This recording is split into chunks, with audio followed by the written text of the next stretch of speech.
Monsieur Nicolas Tchangaï, vous êtes donc le Premier ministre de la République centrafricaine. Les forces françaises interviennent désormais en dehors de la capitale Bangui, dans le nord et dans l'ouest de votre pays. Une nouvelle étape donc, est en cours au niveau de l'opération Sangaris. Quels sont les risques? Vous savez, c'est des interventions militaires. Bien sûr qu'il y a toujours des risques, mais ce sont des risques mesurés. Les troupes françaises sont des troupes professionnelles. Elles prendront toutes les mesures idoines pour minimiser au maximum les risques. Est-ce que l'ennemi sera difficile à identifier dans le reste du pays? Parce que jusqu'à présent, cette intervention, elle se déroulait dans la capitale Bangui. Mais à l'extérieur du pays, c'est peut-être d'autres configurations qui vont se présenter sur le terrain. Bon, il est évident que les gens peuvent, compte tenu de l'immensité du territoire, s'évanouir dans la nature. Alors à partir de ce moment-là, il est difficile de les suivre de façon individuelle. Mais de votre point de vue, vous pensez que cette opération Sangaris, elle va durer combien de temps sur le terrain? Mais le président Hollande avait pensé que ça doit durer 6 mois. Ils en ont les moyens, c'est ce qui a été dit. Et donc, s'ils le disent, c'est qu'ils ont les moyens et la volonté de faire en sorte que cette opération ne puisse durer que 6 mois. À l'occasion d'un mini-sommet qui s'est déroulé donc sur la Centrafrique, juste après la clôture du sommet sur la paix et la sécurité organisé par l'Elysée, l'Union africaine a décidé de porter les effectifs de la force, la MISCA, à 6 000 hommes, sans préciser de date concernant ce déploiement. Est-ce que vous avez des indications sur ce calendrier au niveau du déploiement? Je pense que ça se fera très vite, puisque le 19 décembre, il y aura donc la mutation entre Mycopax 2 et MISCA. Après, je crois que les choses vont se dérouler de façon rapide. Les choses vont se passer très rapidement. Donc, vous nous dites que d'ici le début du mois de janvier, il y aura 6 000 hommes déployés au niveau de la MISCA en République centrafricaine? Je ne dis pas que c'est le début janvier, ce sont les États qui vont envoyer leurs troupes, donc ce serait à leur rythme. Alors, quels sont les contributeurs qui vont participer au renforcement de la MISCA, outre le Gabon, le Cameroun, le Tchad et le Congo? Il y a le Burundi aussi qui va envoyer des troupes. Hier, des États comme l'Ouganda, le Soudan du Sud et je crois le Rwanda qui seront disponibles pour contribuer en termes de troupes. S'agissant du financement de la MISCA, la nouvelle version donc de la MICOPAX, celui-ci engage l'ONU, l'Union européenne. Et du côté des pays africains, est-ce que la CEAC va assurer seule les contributions financières? Et la CEAC a déjà apporté sa contribution à hauteur de 20 milliards, mais je crois que de francs CFA bien entendu. Et l'Union européenne va aussi contribuer à hauteur de 50 millions d'euros. Est-ce que vous souhaitez lancer un appel aux autres organisations sous-régionales du continent pour qu'elles aussi participent, pourquoi pas, au financement? Oui, bien entendu, c'est normal que les autres États africains puissent contribuer, soit financièrement, soit en troupes, pour soutenir la MISCA. Des centaines de morts, 400 000 déplacés sur une population totale de 4 millions d'habitants. Il y a urgence. Comment est-ce que cette aide, l'aide humanitaire va s'organiser sur le terrain? Je dis qu'il y a urgence humanitaire au vu des morts et également des déplacés internes, des cas de personnes qui sont privées de soins, d'alimentation, tout et tout. Il y a urgence humanitaire et je demande une mobilisation plus accrue de la communauté internationale pour venir en aide à la population centrafricaine en détresse. Et précisément, qu'est-ce que vous demandez?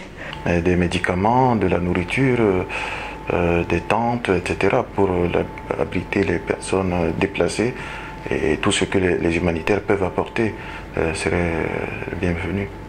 Est-ce que vous souhaitez que cette conférence de bailleurs de fonds ait lieu assez rapidement? Quand, selon vous? Oui, le plus rapidement possible. Je pense que ce serait sans doute en début d'année 2014. Au mois de janvier? Oui, janvier ou février, ou plus tard.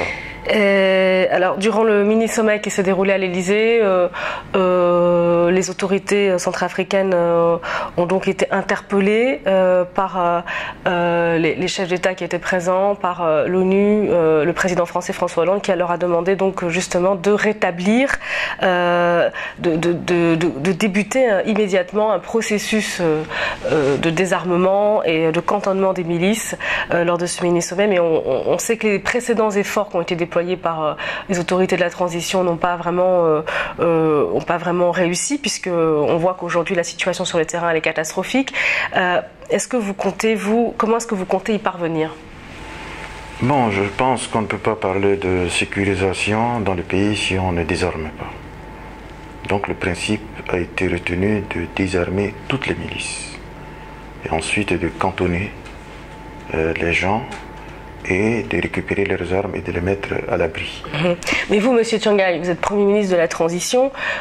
François Hollande a demandé aux autorités centrafricaines de désarmer, de cantonner les milices. C'est un processus que vous aviez déjà entamé il y a quelques... Les autorités centrafricaines qui vont désarmer parce qu'elles n'en ont pas les moyens.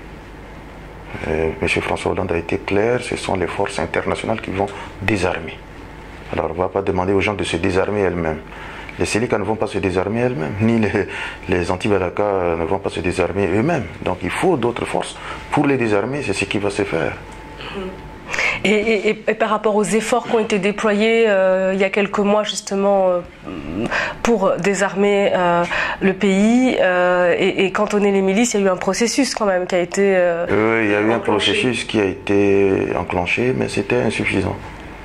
Au regard des armes qui sont utilisées aujourd'hui pour commettre des massacres, on s'est rendu compte qu'il y avait beaucoup d'armes qui sont restées dans les quartiers et que les gens utilisent pour massacrer les populations civiles.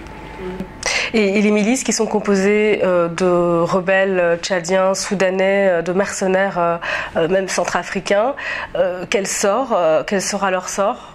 En tout cas, en ce qui concerne les étrangers, leur sort, c'est qu'ils doivent être rapatriés. Les Soudanais, les Tchadiens ne sont pas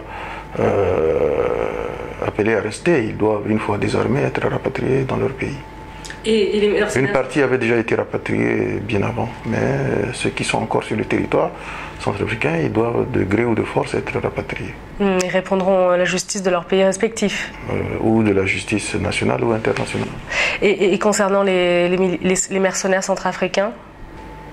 Les Centrafricains, qu'ils appartiennent à un groupe ou à d'autres groupes, eux aussi, ils doivent être désarmés. Et s'ils ont commis des crimes, ils répondront de leurs actes, soit devant la justice nationale ou la justice internationale.